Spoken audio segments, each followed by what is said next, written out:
Okay, hello everyone. Welcome back to Module 1, Lesson 4. I know the previous 2 days have been a little bit different, but we are going to get back into the swing of things and hopefully get back to normal, right? And we're going to resume with Lesson 4 today, right? And it should be a pretty fun lesson in my opinion. I think it's very important, especially after taking the assessment. But yeah, let's get into it. So some announcements, like I've been saying all week and last week, the grades for progress reports are going to be going in tomorrow on Friday. I'm going to have everything in that we've done up to this point. So if you have not turned in the assignments, it's either going to go in as a incomplete or a 0. So finish up any assignments or assessments that you haven't done. If you did not take that assessment that I uploaded for Tuesday and Wednesday, please do that before Friday, because I can't leave that assessment open for much longer like the other assessment. And if you need any help with that, just let me know, okay? And this is the end of the 6 weeks. Next Monday is the start of the last 3 weeks of the 9 weeks, which means you have 3 weeks until progress reports go out, and that's when grades are finalized. After the 9 weeks are up, I think the end is October 15th. I cannot go back in and change grades anymore. So get your assignments turned in before then, okay? But let's get into it. So the learning goal for this lesson is we're going to be able to apply an understanding of language and content to a new text through independent reading and analysis. And you're going to figure out what that means later on. This is a pretty in-depth lesson. So make sure you pay attention and take notes as we go, okay?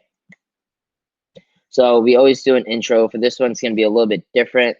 I'm going to pull up an image that I want y'all to look at. And we're basically going to be doing what we were doing for images in the past, Module 0. We're going to be making first observations, what we see, things like that. And then we're just going to answer some questions like, remember the first observations, what do you notice about this text? Who's depicted? What's the purpose of the image? And then we will go into it. So this is the image I'm talking about. As you can see, here it is. Some of the first observations. Actually, I want y'all to take a couple minutes to yourselves and jot down any observations that you see. Your first observations, who that man in the picture is, the text, what he's doing in the picture, things like that. So just jot down your first observations and then return to this video, okay? Okay, so welcome back. So this image, the man in this picture is Michael Jordan. He's a basketball player, one of, if not the greatest basketball player of all time. A lot of people see him as the greatest basketball player of all time. So what he's doing in this image is you see him with his arms stretched out wide. He's gripping a basketball. What else? His arms look super long in this picture, right? And then you see the words wings all the way at the top, and they're basically the same length as his arms, right? It's spaced out where it looks like the same length as his arms, and then there is a quote at the bottom. It says, "No bird soars too high if he soars with his own wings." That quote is by William Blake, and then you see that this is an advertisement for Nike. So those are just some of the first observations that I made about this painting and some of the things that I see. So another question is that I want y'all to answer whenever you're looking at this painting is, how does the word wings, right at the top of the screen, function as a metaphor that contributes to the message of the image? Remember what metaphor is? It's comparing two things without the use of the words like or as. So again, how does the word wings function as a metaphor that contributes to the message of the image? So I want y'all to think of an answer for that by yourselves, and then come back to this video whenever you have an answer, okay? Okay, so my opinion, how the word wings um, functions as a metaphor for this image. I think there's a couple of answers. So I jotted down a couple of answers that I thought of myself. So if you have some of these answers, great. If you have very similar answers to these, great as well. If you have completely different answers, that is perfectly fine as well. That is fantastic because you're coming up with new ideas yourself that I didn't even think of. As long as remember, as long as you can support your answer, then you are in the clear. You are doing great, right? So one of the things I wrote down was um, that the advertisement was comparing Michael Jordan's arms to wings, and that it was suggesting that he could fly and that he could soar over his opponents when he was playing basketball. Because y'all remember if y'all know the Air Jordan symbol, it's him dunking the basketball, and it looks like he's flying. Um, wings also, the use of the word wings, I said that it applied that he can that Michael Jordan can fly as high as he wants, using his own skills and his talents. Also, remember that quote. It says, "No bird soars too high if he soars with his own wings." Right. I also said the message is that there's no limit to how high people can fly or succeed when they use their own abilities. Right. So those are just some of the messages that I um, came up with the word wings and what I saw. And as you can see from that question that was asked, we're dealing with metaphors in this lesson. And remember, we went over metaphors a little bit um, in the previous lesson, but I think we focused more on similes. So we're going to be doing metaphors a little bit more in this lesson, and hopefully you are prepared for it because I think it's going to be a fun time. So next is important questions. The essential question is still the same as what is the power of storytelling? Sorry about that. And we're slowly starting to unravel that a little bit more. But obviously, the further we get along, the more understanding you're going to have over that question. The focusing question is what shapes Josh Bell's sense of himself in his world? We are getting that answer slowly but surely through every lesson that we do. And with this lesson, we're going to be understanding that question a lot more. We've been focusing more about Josh Bell's looks and his hair and his love of his hair in the past lessons. This time, we're going to really be focusing on his relationships in his life and his family. The content framing question is, what does a deeper exploration of figurative language reveal in Slam Dunk and Hook?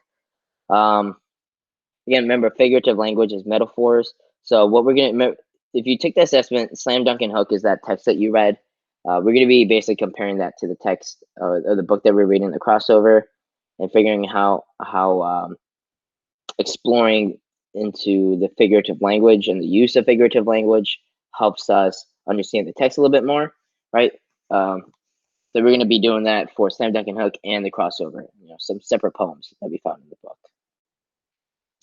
Moving on, like I said in the intro, we are working on metaphors today. So here is a definition of metaphors.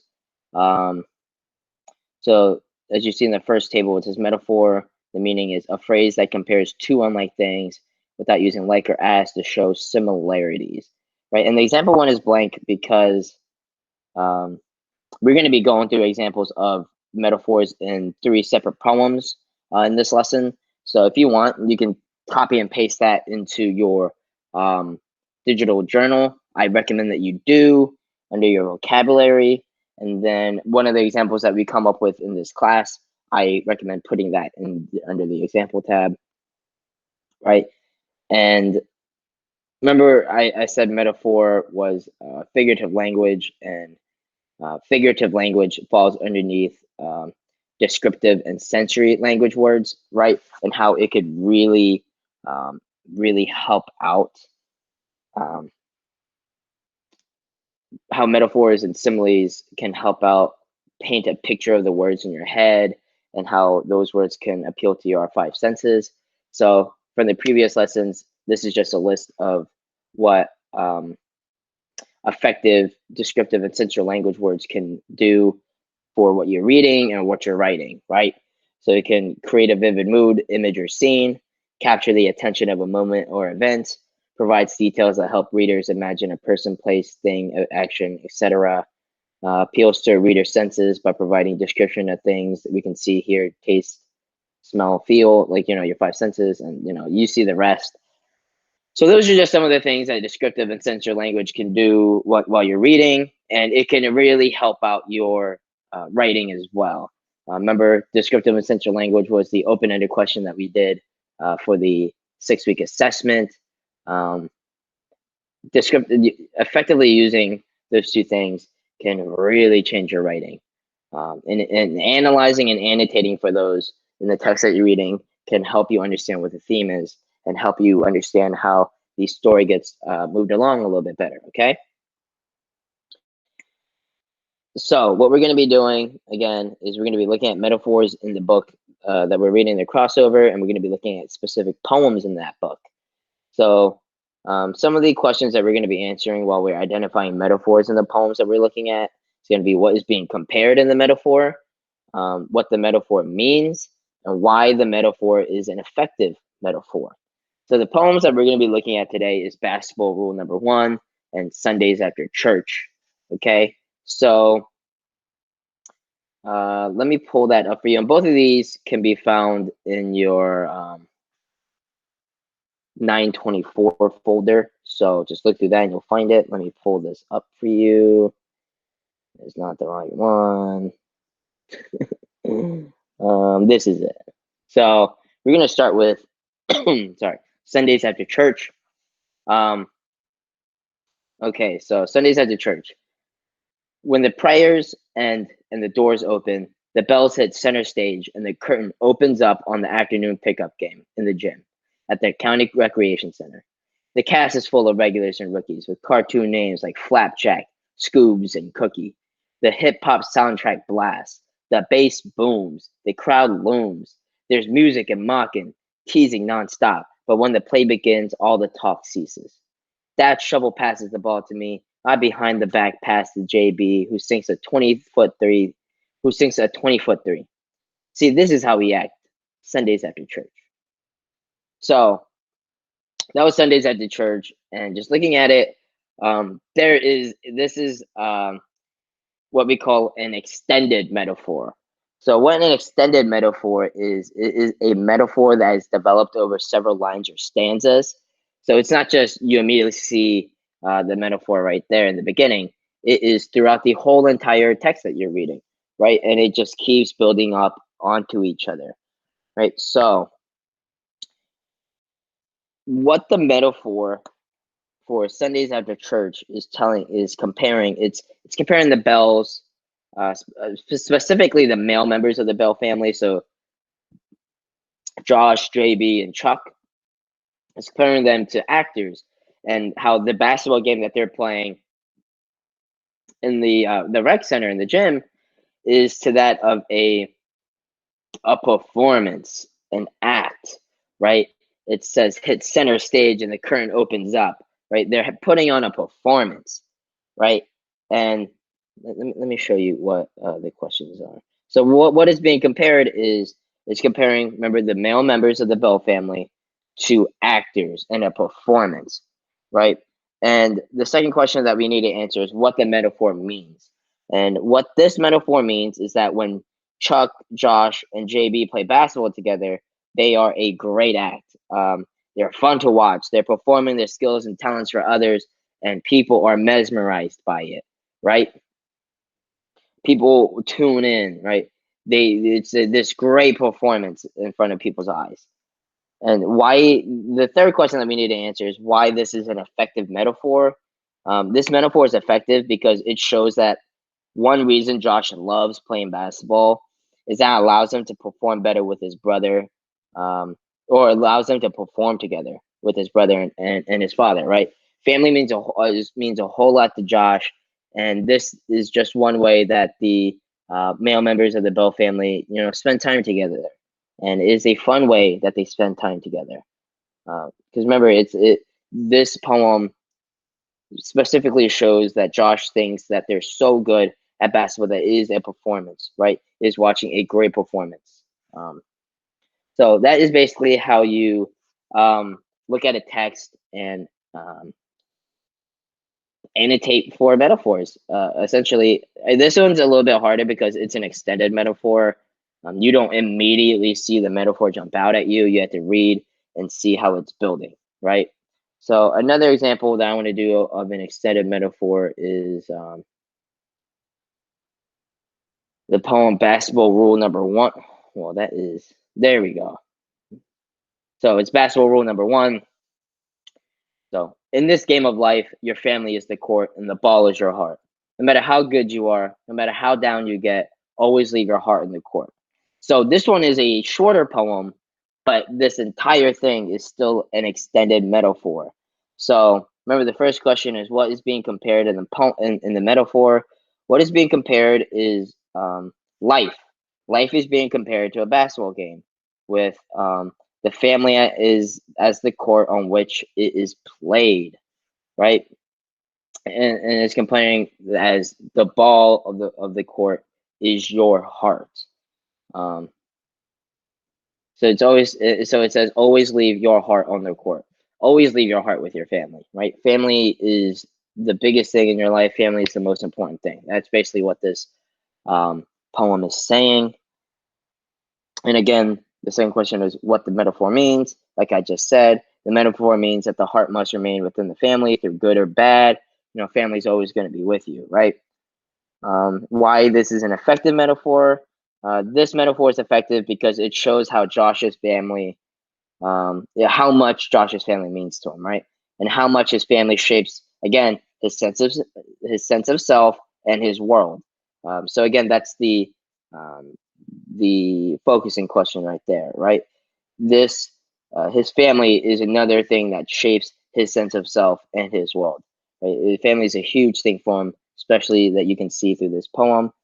It's also effective because it helps the reader understand the deeper meaning of basketball in the book. Whenever there's like basketball being played, it's not really just basketball, right? There's a deeper meaning to it. And we're going to see that whenever you read Slam Dunk and Hook again, or we go through it and compare.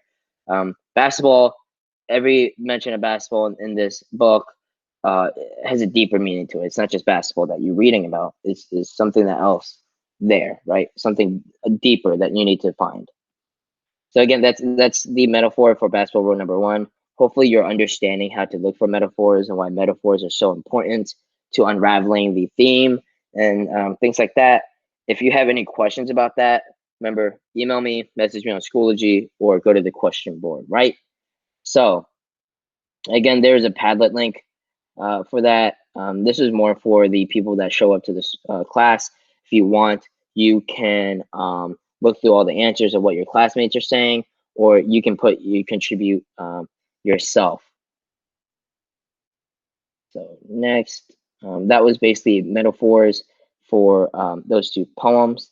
We're going to go into a third one later on, okay? Just give me a little bit. So remember I said that we are going to look at the text form from the assessment. I'm not going to really go into a whole lot of detail for this one because some people are still taking the assessment. So we're just going to compare and let's just say contrast metaphors to the crossover. So the book that you're reading. So the Slam Dunk and Hook was, let me pull that up actually. There we go. Give me 1 second. So this is Slam Dunk and Hook.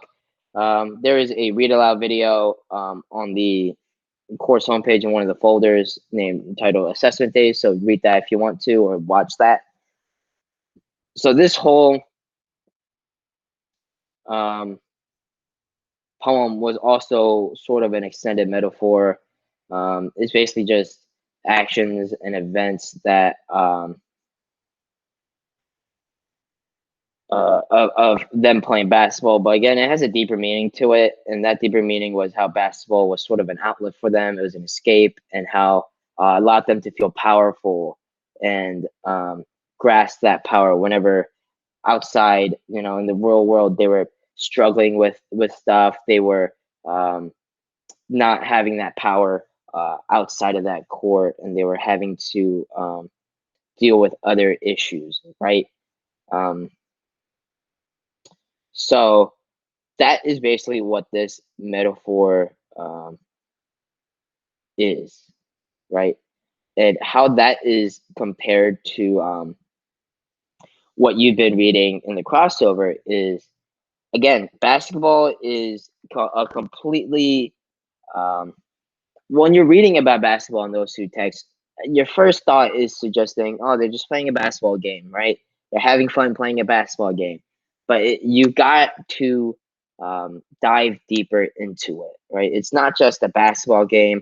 It's so much more than a game to them. It is their life. It is what gives them escape. It gives them hope. It gives them power. It empowers them because sometimes outside in life you're dealing with other nonsense, right? You're dealing with negativity. Um, you're dealing with bad stuff happening. But whenever you have an outlet, you have an escape. You put your all into it, and you feel powerful. Like in Slam Dunk and Hook, they said they felt like gods, right? They felt powerful. They felt magical, mythical. But outside, they were dealing with a whole lot of other stuff, right? So that is how those two compare, and how those two are very similar, right? How they contrast is Slam Dunk and Hook is a bit of a tougher read than some of the poems in the crossover. The poems in the crossover have to deal with a lot more than just basketball. You can easily see the metaphors. The metaphors are a lot easier to tell in the crossover than it is in Slam Dunk and Hook. Slam Dunk and Hook, I admit, is a tougher read. But the metaphors are still there. It's just you have to annotate Slam Dunk and Hook a little bit better. And again, if you have any questions about the assessment at all or anything about the text, please let me know so I can explain that for you, okay? So what we're going to do now is a vocabulary deep dive, right? So we try to do these vocabulary deep dives as often as we can because I think it helps out your understanding of how to figure out the meaning of a word that you don't know, right? And without having to look it up. So what we're going to be focusing at today is the AL suffix. So as you can see, we're basically going to be figuring out how to figure out the meaning of a word that we don't know the definition of. Right? And there's a lot of ways and a lot of strategies that you can do that. Sometimes you can just straight up Google the word or look it up in a dictionary and you figured it out right there. But sometimes you don't have the resources to be able to do that. So I'm going to give you some tips on how to figure out figure out the meaning of a word by just breaking it down, right? So again, we're going to be looking at the AL. So I gave y'all a little sentence with the word that I want you to figure out the definition of. So the sentence is, Josh has friends on the basketball team and his coach is his mentor, but his familial ties to his father and brother make up the core of his identity. So the word familial, y'all may not know what that word means, but you can easily figure it out by breaking it down, the word specifically, and then looking at the words around it to figure out the context clues of it. So what we're going to be doing is a strategy called outside in. So what outside in is, we're going to be looking at the words outside of the word first, all the context clues and the rest of the sentence, and then we're going to be looking at the word itself. So the word itself is the in strategy. So whenever I look at the words outside of familial and just look at the sentences for clues, you can clearly see that there are some key words in there, right? Friends and coach, then father and brother. And there is the word but in the middle of them that makes them, you have to compare them because it contrasts them, right? They're different ideas. Friends and coach, but father and brother. So what I'm gonna do is, maybe familial describes, ties to his father and brother because it's located in the second part of the sentence after the but, right? With father and brother. So maybe it's indicating a relationship with family, right? So I'm gonna write the word out on a scratch piece of paper, this is how you would do it, is you write outside, and then you would write the word family underneath, because that's my clue based on the family members listed outside, after the words familial, and how it's comparing friends and coach to father and brother. That makes sense. So for the inside or the in strategy, I'm going to be looking at the word itself and breaking down the word for its roots. So the word al, or the letters al, the al suffix, basically means relating to. And what it does is it turns nouns into adjectives. So if you see a word with the al at the end of it, that is an adjective, right?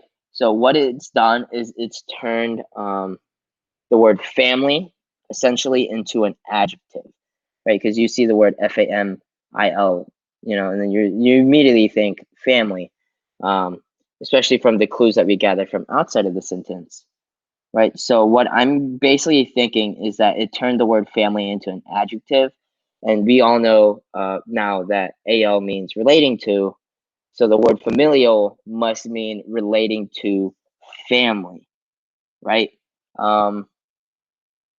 That's basically just one way to do that. It's never going to work the same every single time, but that's just a very easy way if you don't have resource to a dictionary or a search engine like Google to look up the meaning of a word. Again, we're going to be looking at the suffixes like al a lot more throughout the school year. So hopefully you're slowly starting to get it, because vocabulary is a very big part, because you sort of need to know what the words mean to figure out what the text is saying, right? So in the chart below, I have two words, mythical and confrontational. Those are two words that use the al ending. So those are the meanings to it, and those words can be found. Mythical can be found in Filthy McNasty, and the confrontational could be found in Mom Tells Dad. We already did the Filthy McNasty poem. Mom Tells Dad is on page 16 of your book. So if you want to look and see how you break those down, you can go ahead and do that. And again, you can put this table in your vocabulary journal if you want to, in your digital notebook. And again, there is an assignment. It's on the course homepage. It's over the poem JB and I. That's found in your 924 folder. And you're going to complete the entire assignment. I'll pull it up for you. What you're essentially going to be doing is you're basically going to be doing what we did for Sundays after church and basketball rule number 1, but for JB and I. So you're going to be, again, remember those 3 questions. You're going to figure out what the metaphor in JB and I is, what the metaphor means, why it's an effective metaphor. After you're done doing that, you're going to answer these sentence frames. And remember, do not leave anything blank, because I count off major points for that. So try to complete the entire assignment and get that submitted. And try to get that submitted before that Friday grade deadline. If you don't submit it in time, that's fine. It'll still be accounted for the overall 9 weeks. You just won't see it on your 6-week progress report. But that is basically it. Remember to complete assignments and assessments. And if you have any questions, thoughts, or concerns, let me know by, again, Schoology message board, or Schoology message question board on the course homepage, or email, okay? But other than that, that is Module 1, Lesson 4, and I will see you here next time for Module 1, Lesson 5, okay? Bye.